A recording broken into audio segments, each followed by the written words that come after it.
So this whole brick building right here is called the Hungerford, and it's filled with 4 floors of artist studios.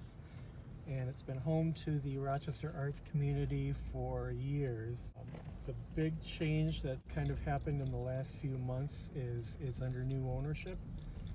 And the new owners have started pushing tenants out.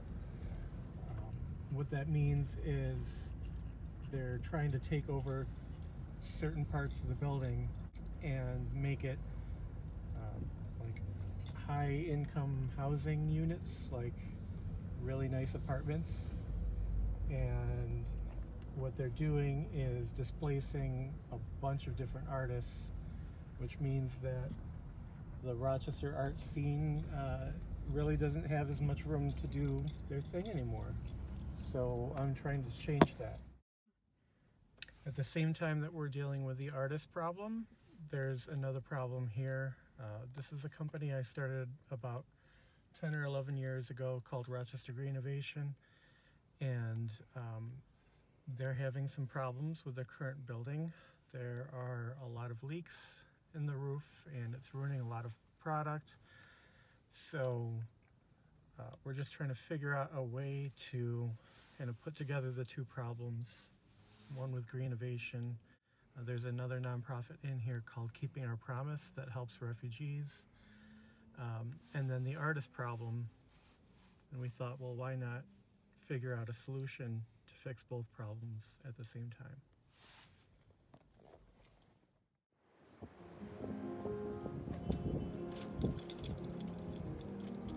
Push the key stuck.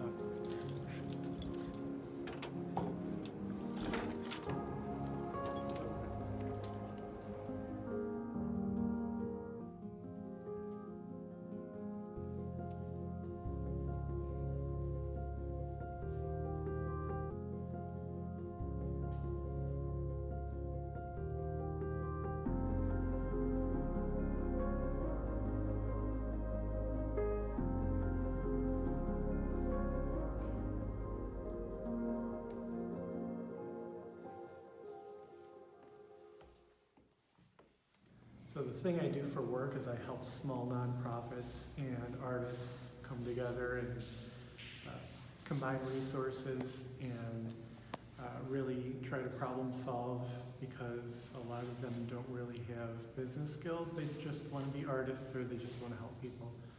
So the big problem that we kind of came together about was what to do about all these different places that they were getting evicted from, and you know, we're having problems with all these different leaks in the roof. And I started talking to people and eventually found this building here, which is a 35,000 square foot empty building.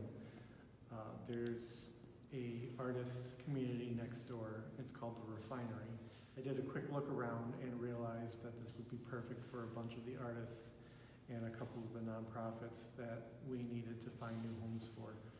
So one thing led to another, and this is going to be our new home soon. We're going to have about 13 different artists move into this top floor here.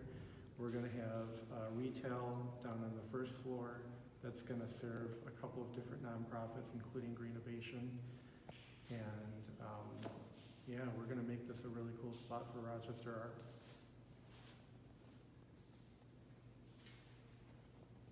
So this whole project is not without its challenges. We have some issues with a leaky roof over here that's got to get fixed. This whole entire area has to be built out.